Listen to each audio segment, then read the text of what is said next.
राहुल गांधी कभी प्रधानमंत्री बनेगा नहीं बनेगा ये तो अलग बात है, लेकिन जो बड़े मस्त बनते हैं इस राहुल गांधी पे। अच्छा खासा मनोरंजन का पैक है सांसद संसद भवन के अंदर। तो संसद सांसद तो ये बना ही रहना चाहिए हमेशा। नमस्कार हिंदुस्तान, स्वागत है आपका मेरे चैनल नंदिनी जो मैं हूँ नंदिनी।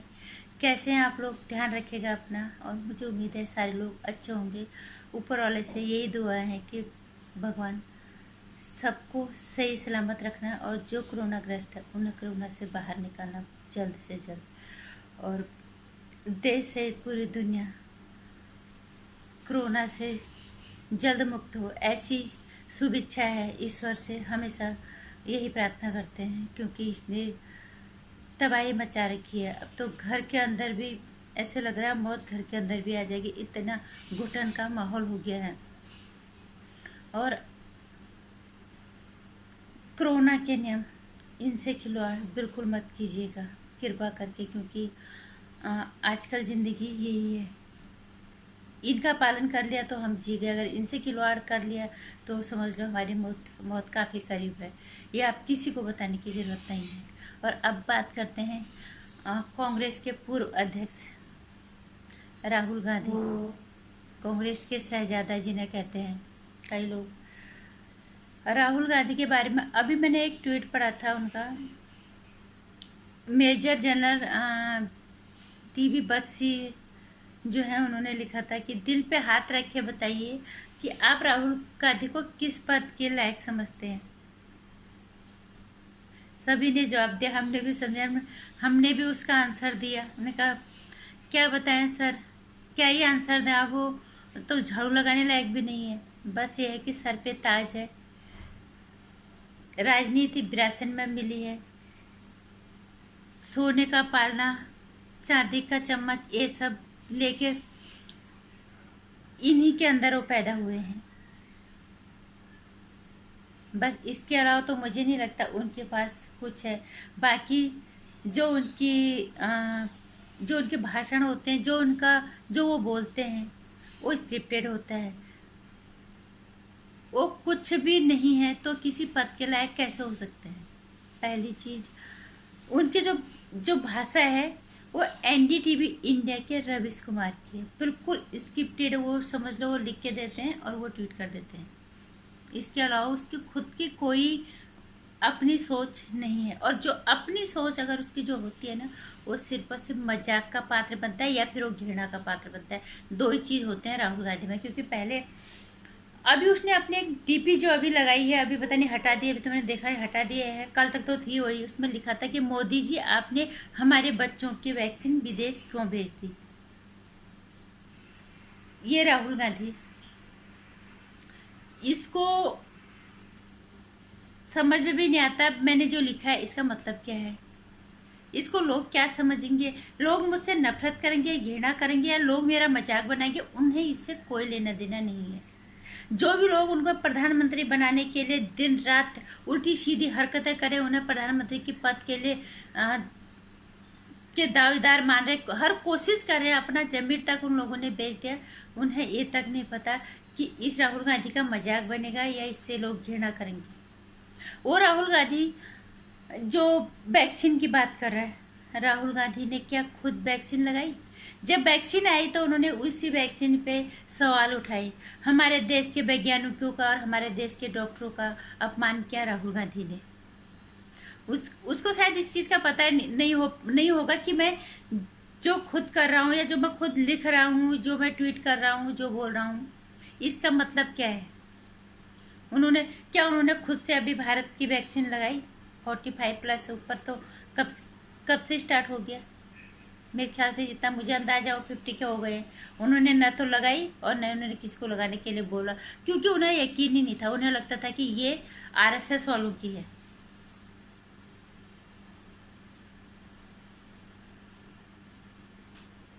और अब वो वैक्सीन का रोना रो रहे हैं। मुझे तो ये समझ नहीं आ रहा है ये राहुल गांधी आदमी है कि पैजामा है। कभी उन्हें हमारे देश की वैक्सीन पे भरोसा नहीं होता। वो हमारे देश के डॉक्टर्स का और हमारे देश के जो वैज्ञानिक है, जिन्होंने दिन रात मेहनत करके करके इस कोरोना बीमारी से लड़ने के लिए वैक्सीन बनाई। उन्होंने अपने उन्होंने शायद खाना पीना तक टाइम से नहीं खाया होगा, उन्होंने सोए भी नहीं होंगे। उन्होंने इतनी मेहनत से वैक्सीन बनाई, और राहुल गांधी जैसे और ये टोटी चोर जैसे इन्होंने मजाक बनाया उस वैक्सीन का कि ये भाजपा की है। इससे ज्यादा शर्मनाक विपक्ष मुझे नहीं लगता दुनिया के किसी कोने में होगा। आज इजराइल जो भी कर रहा है दुनिया के साथ, कम से कम उनका विपक्ष उनके साथ मजबूती से खड़ा है। अगर ये हालात हमारे देश में होते तो राहुल गांधी जैसा आदमी पहले सबूत मांगता। जैसे इजराइल ने उनके अंदर सीधे बम ठोक दिए, सीधे उन पे आक्रमण कर दिया, लेकिन नहीं, राहुल गांधी जैसे लोग बोलते पहले इसका सबूत दो, कहाँ किया तुमने, क्या काम किया तुमने।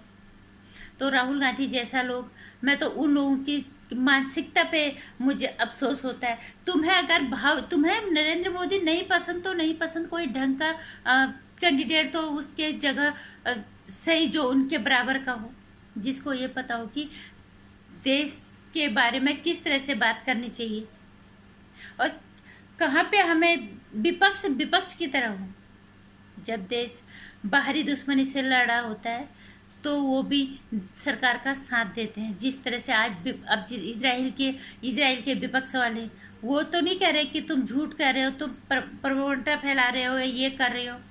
वो मजबूती के साथ अपनी सरकार के साथ खड़े हैं। राहुल गांधी जब इस तरह के हालात होते हैं तो राहुल गांधी अपने ही देश के जवानों पे सवाल उठाता है, अपने देश के सरकार से सबूत मांगता है और अपने देश के जवानों का अपमान करता है।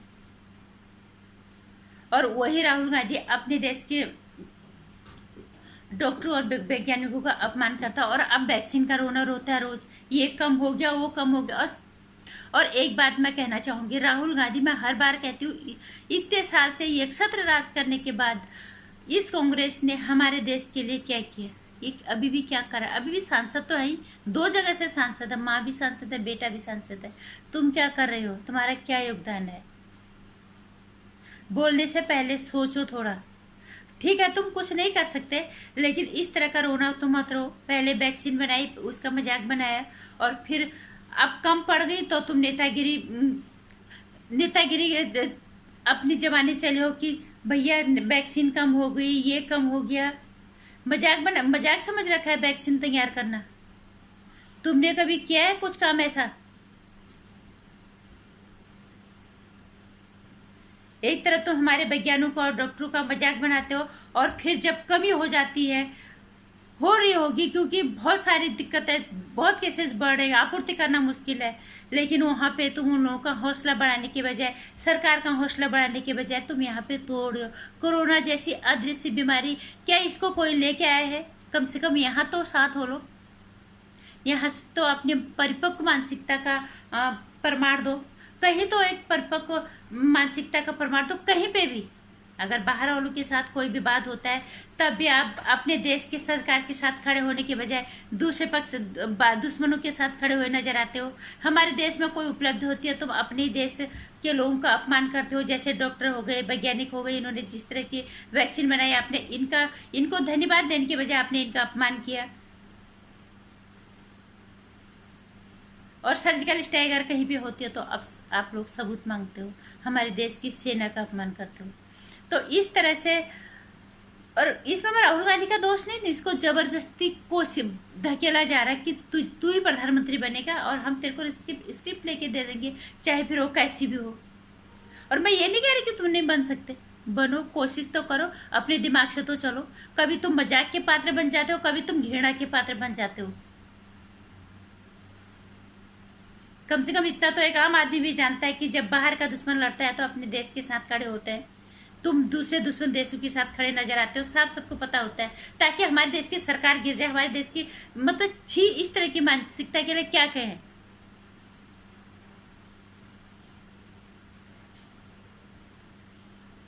और फिर हमारे देश के लोगों का मजाक बनाते हो। जब कोई उपलब्धि होती है, ना तुम्हें जवानों को श्रेय देना है, ना तुम्हें उन्हें शाबाशी देनी है, ना तुमने हमारे वैज्ञानिकों को, डॉक्टरों को शाबाशी दी, और सबसे बड़ी चीज ये, जब पिछले साल जब मोदी जी ने, अभी मैंने आपका भाषण सुना था कहीं पे, आपने प्रेस कॉन्फ्रेंस की, पता नहीं क्या था, उस मीडिया के सब लोग आप बोल रहे कि मीडिया वाले बार बार यही चीज दिखा रहे, ताली बजवा रहे, दिया जलवा रहे, उसी को मीडिया वाले दिखा रहे हैं। वो दिखा रहे थे कि एक नेता की ताकत क्या होती है। जनता, अगर तुम सही रास्ता दिखाओगे तो जनता क्या नहीं कर सकती, जनता सब कुछ कर सकती है। वो कृतज्ञता व्यक्त करने के लिए तालियां और थालियां थे, जो कि हम घर से बाहर जाके उन्हें धन्यवाद नहीं कर सकते थे उनको। हम आपके इस मुश्किल टाइम में, जब आप कोरोना योद्धा की तरह लड़ रहे हो इस अदृश्य बीमारी से अपनी जान को जोखिम में डाल के, और हम आपके साथ हैं, और चाहे घरों के अंदर से ही है, हम आपका हौसला बढ़ा रहे हैं। वो थाली और ताली इसलिए थी क्योंकि तुम जैसे मानसिकता वाले नेता और रवीश कुमार जैसे पत्रकार इस चीज को नहीं समझेंगे, क्योंकि इन्हें तुम्हें प्रधानमंत्री बनाना है और तुमने जबरदस्ती का प्रधानमंत्री बनना है। चाहे फिर उसके लिए तुम घृणा के पात्र बनो, तुम मजाक के पात्र बनो। और दिया जलाया था, दिया राष्ट्रीय एकता का प्रमाण होता है। दिया ये भारतीय संस्कृति का सबसे खूबसूरत उदाहरण है। दिया हर चीज, हर जगह दिया जलाया जाता है। और ये इसे उन्होंने बोला कि टॉर्च जलाओ या चाहे मोबाइल की लाइट जलाओ, ये राष्ट्रीय एकता के नाम था, जो तुम जैसे लोग समझ ही नहीं सकते। और नहीं, ये रवीश कुमार, अभिसार शर्मा, ये अजीत अंजुम जैसे जो तुम्हारे पत्रकार है ना, ये सिर्फ और सिर्फ इनका काम है विरोध करना। क्या इन्होंने, सरकार ने इतने साल से कोई काम अच्छा नहीं किया? क्या कोरोना योद्धा की तरह जो लोग आज भी मैदान में हैं, जो इस कोरोना से लड़ रहे हैं, हर मरीजों को बचा रहे हैं, गरीबों को बचा रहे हैं, क्या उनकी कृतज्ञता व्यक्त करना ये मजाक है? तुम लोग उनका मजाक बना रहे हो, तुम लोग उनका उपहास बना रहे हो, और घिन आती है तुम जैसे लोगों की मानसिकता के लिए। तुम घर से बाहर निकले हो कोरोना मरीजों के बीच में, कभी वो लोग अपनी जान को जोखिम में डाल के अभी बचा रहे हैं लोगों को, देश को कोरोना मुक्त करने में दिन रात लगे हुए हैं। वॉलंटियर हो गए, सुरक्षा कर्मी, पुलिसकर्मी, डॉक्टर, सारे लोग। लेकिन मैं राहुल गांधी की मानसिकता को बहुत अफसोस हमें है कि इस तरह की मानसिकता या तो मजाक का पात्र बनता है, या तो उससे लोग घिन करते हैं।